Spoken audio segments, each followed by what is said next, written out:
Good morning, everyone. Ginette Biro here. Thank you so much for joining me on the show.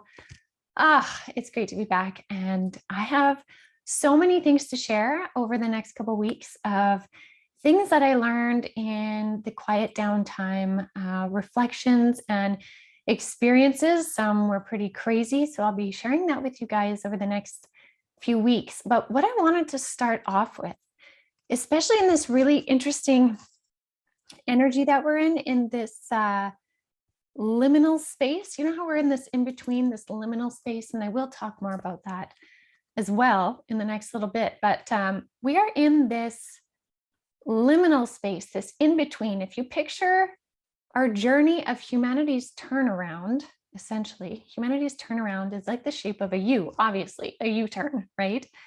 So the first 2 and a bit years, 2020 to now, has been the downslope of the U. Okay, now we're kind of in that bottom scoop part of the U. That's the liminal space. And by September-ish, we're going to be starting the upslope of the U for this U-turn. Okay, now in this scoop part, we have an opportunity right now as we're prepping to start the upslope or the uphill climb, if you want to see it that way. We have an opportunity right now to really reflect on self. And that's what I want to talk about specifically in today's podcast is the fact that we are multifaceted and imperfectly perfect. And this was something that Spirit really wanted to bring through to me. And they did over a series of days while I was away. I did a bunch of paddleboarding in the mornings on the water, just sitting there and talking to Gaia and talking to my guides and talking to the energy of water, because yes, you can connect with the element of water, just like you can the wind spoke, the sun. It was amazing. I felt everything come alive. And one of the things that they wanted to talk about was that we have this true misconception at the very basis of our beings that we need to be perfect in some sorts. And it's very layered. They said it's layered. For some, it is perfection in every moment. For some, it is just these deep layers of perfection that reside like way beneath that only surface sometimes. But it's something that's ingrained in us on this planet because of our sense of separation. And they said it's kind of derived from this idea that we need to be accepted, that we are separate from until we are accepted into, until we gain the approval of something. And often it even goes beyond our family lines of, needing our parents' approval, our siblings' approval, our friends' approval. They're saying it's really rooted in this idea of needing approval from the source of all things, whether to you that is God, creator, universe, Allah, the all-seeing, whatever your term is, it's all one and the same. And as we come into human bodies in 3D density, that 3D density is what makes us think we are separate from any dimension higher. There is a knowing and a feeling that moves through us completely, knowing we are connected to all things. We are part of all things. But in 3D density, we feel a separation. And we have to come back to the awareness of it. And until we really reach that full awareness of it, we will always have this piece that feels somewhat separate because it's the environment we live in. And so as we are ascending right now in consciousness, we are coming back to that soul remembrance, that frequency of knowing. It's not just being told that we are, but it's a frequency of knowing within you that you are connected with all things. That just has to come back online, and it is for many. And so within that is the understanding of how beautiful it is that we come to this planet with such multifaceted abilities, but also experiences that Spirit is saying, never doubt that you are not accepted, that you are not connected, because you always are. You are imperfectly perfect. And so it's the idea of perfection, meaning balance and harmony, a place or a space or an energy of homeostasis where everything is harmonious, right? When something is harmonious, it is balanced. It is not in a state of chaos or imbalance. That is the idea of perfection. And they're saying if you embrace the multifaceted nature of you and your experiences, you will realize how perfect it is by being imperfect. And I thought that was really cool. And so in chatting with them, we really broke it down into a lot of different things. And what they were saying was how important it is to embrace, first of all sides of you. And so if we talk about, first of all, your physical experiences in this life, up until this point of where you're listening to this, or you're watching me on YouTube right now, up until this very moment, if you were to go back and look at all the physical things you have experienced, and if you were to embrace them, and like I was saying, sometimes it's hard to, or I was saying this in the card pull that I did, sometimes it's hard to embrace the times that we have triumphed. Now we'll embrace it for a few moments, but sometimes for some people, it's hard to sit in the energy of being so proud of yourself and staying there and reveling in it, not just acknowledging it and being like, yeah, okay, that was great. Thank you. And then the next day you kind of shut it off. But I'm talking about going back to that experience after and sitting in the energy of it and remembering the details of it. And filling your body and your being with that positive energy from that experience, because that is yours forevermore. And you can draw from that. But so often we don't. We just kind of push it off because we don't want to be egotistical. We don't want to be judged for feeling it. And I'm not saying you have to go and tell everybody how amazing you are, but that fear of judgment, of not being accepted, runs so deep that sometimes we won't even allow ourselves the opportunity to revel in our accomplishments, in our moments of pride and awe and wonder of self. And whether that was maybe something you created, something you designed, a time where you saved someone's life, maybe it was you said the right words that helped somebody, maybe you picked the right numbers where you won the lottery, whatever it may be, we can revel in those moments because we need to embrace the multifacetedness of it. Just as we need to embrace the times where we have really struggled, the times where maybe we're not so proud of who we were in that moment, what we did in that moment, maybe our lack of clarity, maybe our lack of knowing better or doing better. And we look back on it, we're like, why would I have done that? Why would I have said that? Why would I have whatever? We can't go back and change it, but what we can do is learn from it. And I talk about this a lot because the guides talk about this a lot, because again, here's another place that humanity on average doesn't like to go back into the shameful moments, the challenging moments, because we don't want to feel it. We are afraid of being judged, even by self. And we all know that we are really harsh judges of self. And so they're saying, go back to those moments and don't judge, but rather look at yourself through the eyes of the Creator, through the eyes of God, through the eyes of Spirit. Look at what you learned because of that experience. What did you learn because of that experience? What have you gained now because of that experience that you would not have had you not done, A, B, C, or D? Look at the compassion you now have. If you can muster up the ability to look at self through that compassionate lens, look at what that has taught you now when you look to somebody else. You may not judge. Right? So there's huge value in looking at our own experiences of triumphs and of pitfalls, because it gives us perspective when we are dealing with others, right? When we reflect on the I am, we then have a better ability to be compassionate, but also set boundaries and hard truths with the we are, right? The I am is the self and the we are is the collective. And so they said, really, really reflect on that right now in this liminal space, because that's going to help you embrace you. And remember, we came to this planet to have a multifaceted experience. We came and chose to take on a third dimensional reality. Even if you're ascending higher in consciousness, maybe you're 5, 6, 7D already, but you're still embodied in a 3D reality. We are meant to be multifaceted. We are meant to feel it. We are meant to experience it in a various different ways. They also said, really look to your emotional strength and weaknesses. So now they're talking about the mental side. So we talked about some examples of the physical experiences. They're saying also embrace all sides of you in the mental sphere, your emotions. Look to your emotions. Which emotions of yours really give strength to who you are, right? Maybe you are a real tender heart, and when you see an injustice, you feel it and you stand up for it. And so you could look at that and be like, yeah, my compassionate heart that makes me emotional, but also makes me feel like that is not right, and I'm going to make a difference. That becomes your strength. But they're saying not simply just the strengths, though. Look also to what you may perceive as an emotional weakness. Maybe you are somebody that cries really easily. Maybe you're somebody that angers really easily.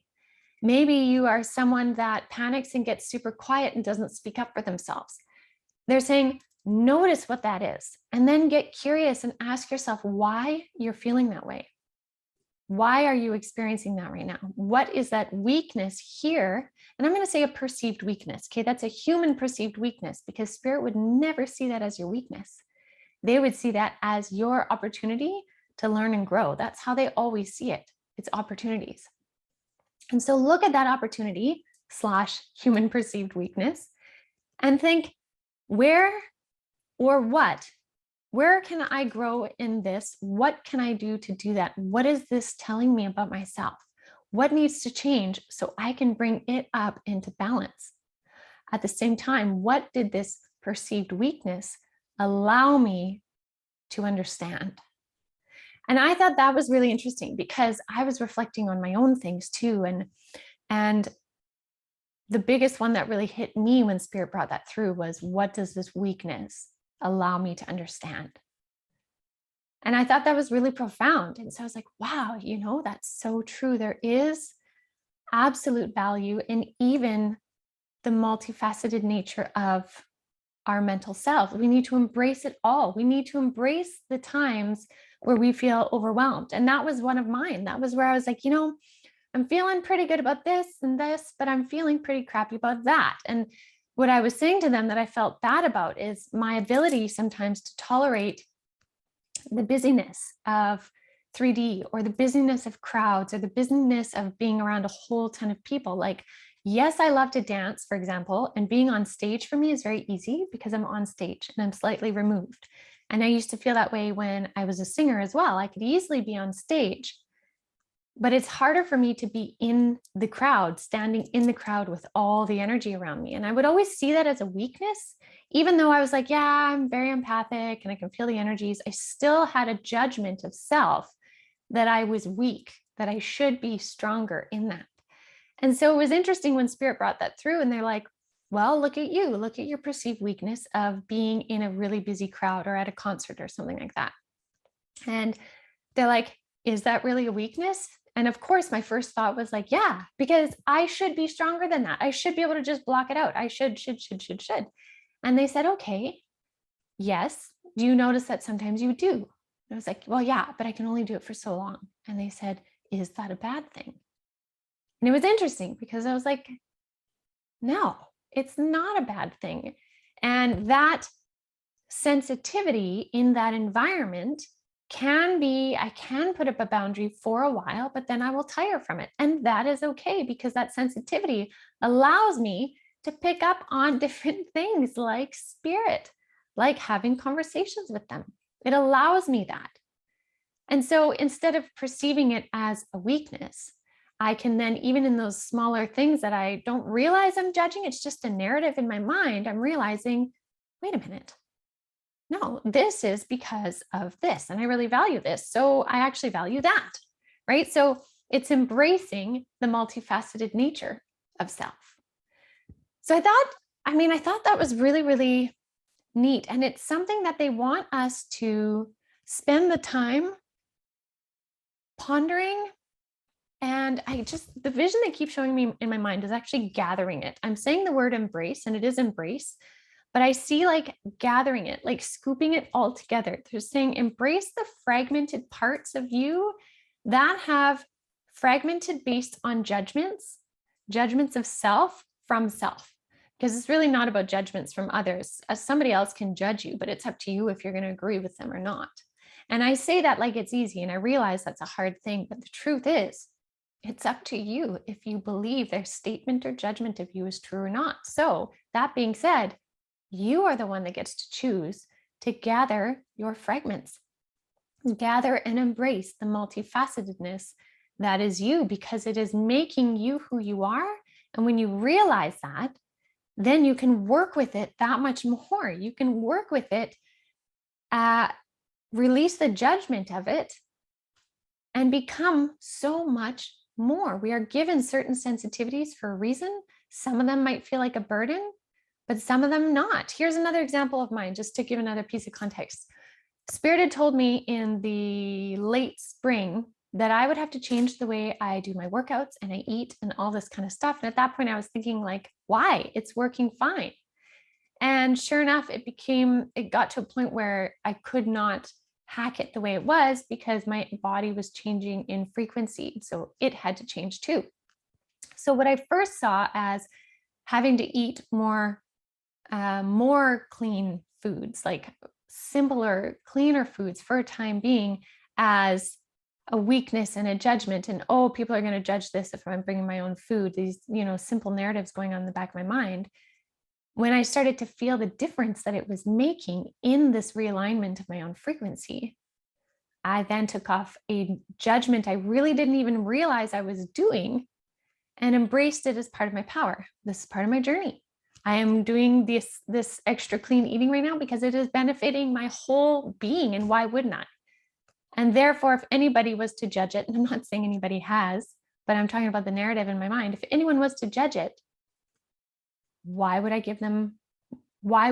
allow that judgment to be my truth when I know it's not? I am instead embracing the multifaceted nature of myself and the times in which the nature has to ebb and flow. So the same goes for you guys. As we are in this liminal space where, we've done the downfall of the you, where things are crumbling and collapsing and just, crazy. Now we're in that little scoopy bottom end where we can reflect, embrace, have love and compassion for self, bring it all together before we start this uphill climb coming in September.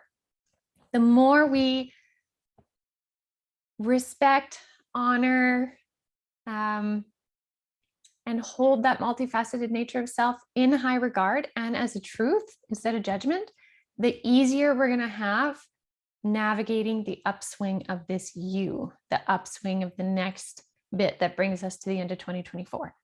There's still going to be a lot of changes, struggles, but the more you know you, the less you judge you, the more you can navigate that path. And the more you will hold less judgment and more compassion to others trying to navigate that path. Because there aren't a whole ton of people that are really conscious of embracing that whole multifaceted nature. And I'm not saying any of you watching this aren't that, because if you're watching this, then obviously you are. But I'm talking about the greater collective. More and more people are starting to recognize that, but it's not at the tipping point yet. It's close. It's close. Now, I want to say really quickly, the reason why I feel that it's close is because we are at this turning point of this U-turn. So the U-turn happens when we reach that tipping point where it can turn back around and tip over. And that is a good thing. So we're getting there. So Spirit's message with all of that is really take this time to notice you, notice what's happening for you, notice your strengths and weaknesses, perceived weaknesses in your physical world, in your physical actions. Embrace your moments of triumph. Embrace your moments when you have messed up. Embrace your moments when you have not been your best self, made the best choices, because those have taught you beautiful things.